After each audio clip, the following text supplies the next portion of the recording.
నమస్తే. నేను మీ కుప్ప పద్మిని. ఇన్నాళ్ళు మీ సపోర్ట్‌ని నాకందిస్తూ, మీ ప్రేమని నాకందిస్తున్న ప్రతి ఒక్కరికి కృతజ్ఞతలు. ఇప్పుడు చూడబోతున్న ఈ వీడియో కూడా ఖచ్చితంగా మీకు ఉపయోగపడుతుంది.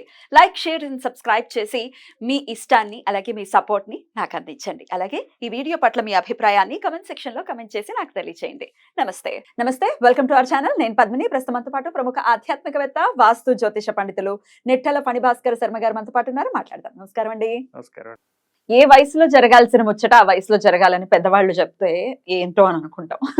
కానీ ఇవాళ రేపు అది కరెక్టేనని అనిపిస్తుంది. ఎందుకంటే పెళ్ళిళ్ళు ఆలస్యం అవ్వటం అనేది సర్వసాధారణంగా ప్రతి ఇంట్లోనూ జరుగుతున్నటువంటి ఒక విషయంగా ఖచ్చితంగా చూసుకోవచ్చు. దానికి రకరకాల ఈక్వేషన్స్ వచ్చేస్తున్నాయి. సెటిల్ అవ్వాలనో, ఉద్యోగం రావాలనో, ఈ అమ్మాయి ఇంతే చదువుకోవాలనో, అబ్బాయి అంత హైట్ ఉండాలనో, జుట్టు ఉందనో, పొట్టుందనో, ఇట్లా రకరకాల అమ్మ బాబోయ్ ఇన్ని ఈక్వేషన్స్ మ్యాచ్ అయిపోని పెళ్ళై చక్కగా ఉన్నారు అంటే అది లేకుండా విడాకులకు వెళ్ళిపోవడం చిన్న చిన్న ఇష్యూస్ కి అనేవి జరుగుతున్నాయి.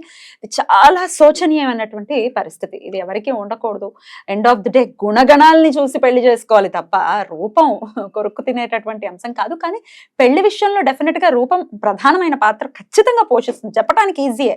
మరి నువ్వు చేసుకున్నావంటే నేను చేసుకోలేదు, మరి నాకు బోల్డెన్ సంబంధాలు వచ్చాయి, రూపానికే ప్రాధాన్యత ఇచ్చి ఉన్నాము. కానీ పెళ్ళిళ్ళు ఆలస్యం అవ్వడానికి గల కారణం ఏంటి? దానికి ఏంటి ప్రత్యామ్నాయం? ఒక్కసారి మీ ద్వారా. అంటే ఇందులో ఒక మనిషికి పంచదశ కర్మలను ఉంటాయండి. గర్భాధానం, పుంసవనం, సీమంతో, జాత్మకర్మని, నామాన్న ప్రాసన, చౌలం, మౌంజీ, వ్రత చతుష్టయం, ఇలా చాలా పంచదశ కర్మలు అంటారు. అవన్నీ ఉంటాయి. ఇవన్నీ ఆయు కర్మచ విత్తంచ విద్యా నిధనమేవచ పంచైతాని విలిఖ్యంతే గర్భస్థస్యైవదైన. ఈ జీవుడు ఒక శరీరంలోకి దూరుతాడు. అంటే ఇది మీకు అర్థం అవ్వాలి అంటే ఉదాహరణకి మీ శరీరం కానటువంటి ఇంకొక శరీరంలోకి మీరు వెళ్ళి ఉన్నారనుకోండి, అప్పుడు మీ తత్వం ఎలా ఉంటుంది? ఇది నాది కాదు, వీడు నన్ను అన్నయ్య అని పిలుస్తున్నాడు, ఈవిడేంటి నన్న, ఇది నా కుటుంబం కాదు కదా, నేను వేరు కదా. అంటే మన దృక్పథం కంప్లీట్ గా మారిపోతుంది. అదే మన వాళ్ళు ఎప్పటి నుండో చెప్పారు. ఒరిజినల్ గా కూడా నీ చిన్నప్పటి నుండి నీకు అలవాటు అయిపోయింది, కానీ వాళ్ళెవరు నీకు సంబంధించిన వాళ్ళు కాదు. కర్త కర్మ క్రియ అసలు నువ్వు కాదు, దీనికి వేరే వాడు ఉన్నాడు, అసలు నీకు తెలియదు.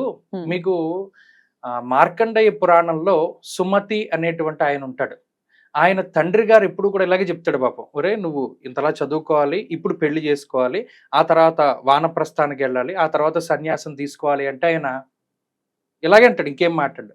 ఓ రోజు అడుగుతాడు, నేను ఈ నీ చిన్నప్పటి నుండి చెప్తున్నాను కదా, తలకాయ ఊపడం తప్ప నువ్వేం చేయలేదు, ఎందుకంటే నాకు గత జన్మ తాలూకు విషయాలన్నీ తెలుసండి. నేను ఇప్పటికి 10,000 సార్లు జన్మనెత్తాను.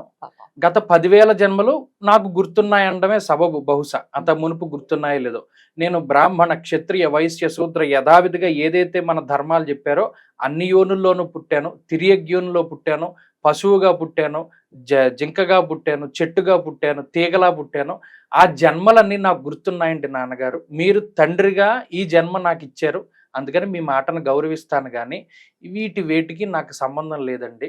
నేను నిమిత్త మాత్రుణ్ణి, నా జీవితం నన్ను బతకనివ్వండి. గత జన్మలో చేసినటువంటి కొన్ని అపరాధాల వల్ల మళ్ళా నేను తిరియగ్యోనిలో పుట్టవలసినటువంటి పరిస్థితులు వచ్చాయని అంటారు. మీకు ఇందాక ముందుగా చెప్పినట్టు మీది కాని శరీరంలోకి మిమ్మల్ని పంపితే ఎలా ఉంటుంది? ఎవరు ఏం పిలిచినా మీరు స్పందించరు, ఇది నేను కాదు అని అనుకుంటారు. అలాగే భగవంతుడు ఒక శరీరాన్ని ఎంచుకుంటాడు. మీ దగ్గర ఉన్న బ్యాంక్ బ్యాలెన్స్, అంటే మీ దగ్గర ఎంతైతే పుణ్యం ఉందో, ఉదాహరణకి మీ దగ్గర 100 రూపాయల పుణ్యం ఉంది గత జన్మలో మీరు చేసినటువంటి, 100 రూపాయలకి తగ్గట్టుగానే మీకు ఇల్లు ఇస్తాడు. మీ దగ్గర 1000 ఉంది, ఆ ఇంటికి స్విమ్మింగ్ పూల్ ఉంటుంది. 1,00,000 ఉంది, స్విమ్మింగ్ పూల్ తో పాటు జిమ్ ఉంటుంది. 10 లక్షలు ఉంది మీ దగ్గర పుణ్యం, దాంతో పాటు సకల సదుపాయాలు, రోల్స్ రాయిస్ కార్లు ఇవన్నీ ఇస్తాడు. మీ దగ్గర 10 రూపాయలే ఉంటాయి, ఎక్కడి నుంచి ఇస్తాడు? ఊరు గుడిసే ఇస్తాడు. అందులో కొన్ని గదులు పాడైపోయి ఉంటాయి, కొన్ని గదులు విరిగిపోయి ఉంటాయి, కొన్ని గదులు సరిగ్గా ఉండవు. అందుకనే శరీరం అనేటువంటిది సరిగా ఉంది అంటే గత జన్మ తాలూకు పుణ్యం మనకి అధికంగా ఉన్నట్టు. అన్ని భాగాలు పనిచేస్తూ ఉంటాయి. అయితే ఈ పంచదశ కర్మలను చెప్పుకున్నామే, ఆయు కర్మచ విత్తంచ, ఇవన్నీ కూడా గర్భంలో ఉండేటువంటి పిండంలో 5వ నెలలోనే బ్రహ్మగారు రాసేస్తాడు. వీడింత సంపాదించాలి, వీడింత చదువుకోవాలి, వీడింత కాలం బతకాలి అని రాసేస్తాడు. ఇక ఈ శరీరానికి సంబంధించినటువంటి కర్మలకి జాతకము అనేటువంటి దాన్ని ముడివేస్తాడు. ఎందుకంటే కాలస్వరూపమైనటువంటిది జాతకం. ఆ జాతకంలో ఒకళ్ళకి ద్వికళత్ర యోగము అనేటువంటిది ఉంటుంది, అనగా రెండవ పెళ్లి జరిగేటువంటిది.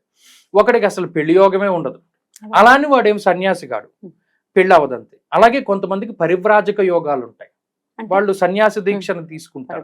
అలాగే కొంతమందికి త్రికళత్ర యోగం ఉంటుంది, 3 పెళ్లిళ్ళు అవుతాయి. అలా ఉన్న వాళ్ళని చూశాను నేను. ఒక ఆయన ఉన్నాడు, మొదటి భార్య గతించింది, రెండో పెళ్లి చేసుకున్నాడు, రెండో భార్య గతించింది, మూడో పెళ్లి చేసుకున్నాడు. అలా మరి ఇవన్నీ ఎలా ఉంటాయి? కర్మ, జాతకం బట్టి. కొంతమంది 28 ఏళ్లకు వాళ్ళకి వివాహ వయసు వస్తుంది, కానీ వాళ్ళ ఇంట్లో 23 ఏళ్ల నుండి పెళ్లి సంబంధాలు చూస్తారు.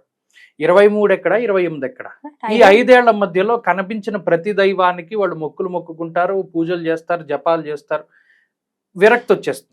ఎప్పుడు సమయం వచ్చిందో అప్పుడే మాత్రమే వివాహం అవుతుంది. ఇదంతా జాతకాన్ని బట్టే, కాలమే దీని అంతటినీ సూచిస్తూ ఉంటుంది. కానీ కొంతమంది ఈ మధ్య కాలంలో అంటే మనం సాధారణంగా రెమెడీలను ఆశ్రయిస్తాం, తప్పులేదు. ఎందుకంటే మనకి దగ్గు జలుబు వచ్చింది, డాక్టర్ దగ్గరికి వెళ్తే ఇవి వస్తాయరా 10 రోజులు దగ్గుతుంది కూర్చో అంటే సాగదు కదా.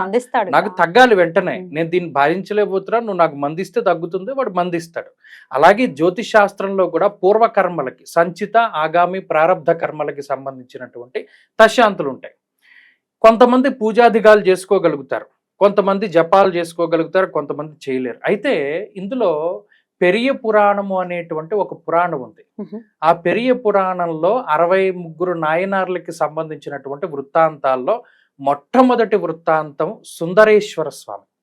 పరమశివుడు ఒకానొక సందర్భంలో అద్దంలో నుంచున్నప్పుడు బ్రహ్మాండంగా కనబడతాడు, ఆ అన్ని ఆభరణాలతోటి చూస్తాడు. అమ్మవారు ఏముంటుంది, ఎప్పుడు మీరు ఇలాగా భస్మాన్ని పూసుకుని పులి చర్మంతో మెడలో ఆ కపాలమారం ధరించి ఉండడం కన్నా ఇలా ఉండడం బాగుందండి. అయితే ప్రతిసారి మీరు ఇలా ఉండడం సాధ్యం కాదు కాబట్టి అద్దంలో ఉన్న రూపాన్ని తీసుకొచ్చి ఎదురబెట్టండి అంటుంది ఆవిడ. పరమేశ్వరుడు అలాగే అంటాడు.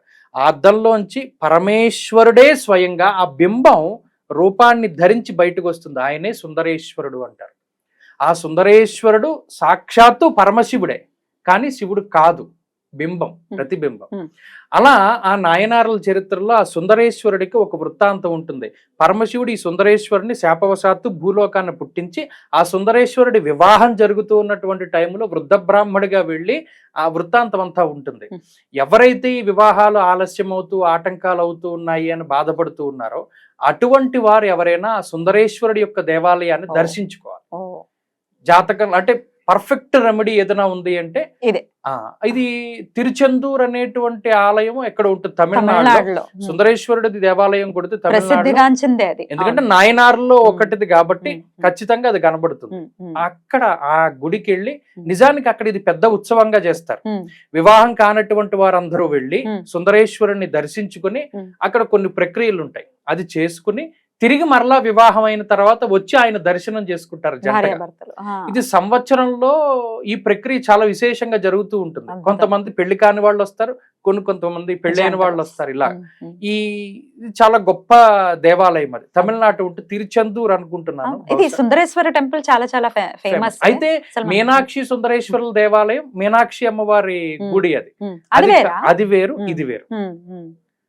మీనాక్షి సుందరేశ్వరుల దేవాలయం మీరు ఎప్పుడైనా శ్రీపాద వల్లభ చరితామృతం చదివితే అందులో శంకర భట్టు అనేటువంటి ఆయన ఒక సిద్ధ గురువుని కలుసుకోవడానికి వెళ్ళినప్పుడు బాగా అలసిపోయి ఒకానొక ప్రాంతంలో ఈ శివాలయం కనబడుతుంది. ఇది ఎవరు కట్టించారయ్యా అంటే దేవేంద్రుడు కట్టించాడని చెప్పి ఆ మధురైకి సంబంధించిన వృత్తాంతం చెప్పుకుంటూ వస్తారు. ఇది వేరు, తిరుచెందూరు వేరు. తిరుచెందూరు దగ్గర ఉన్న సుందరేశ్వర స్వామి ఆలయానికి వెళితే అప్పుడు ఈ వివాహం కానటువంటి వారికి ఎక్కువ మందికి వివాహాలు జరుగుతున్నాయి ఒకటి.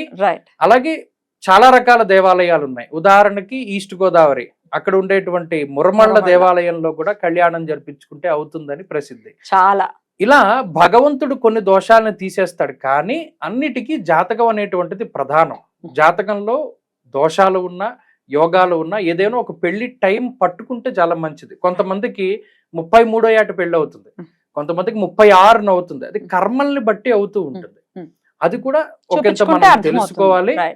ఇంకా అవేం అవ్వట్లేదు, మనం ఎన్నిసార్లు జాతకం చూపించుకున్నా అవ్వట్లేదు అన్న సందర్భంలో ఈ దేవాలయాలకు వెళితే వివాహం అవుతుంది. అయితే పిల్లలు ఒప్పుకోవట్లేదండి పెళ్లిళ్ళకి అనే తల్లిదండ్రులు ఉంటారు, మరి వాళ్ళు అంటే ఇది ఒకటి బుద్ధి కర్మానుసారం.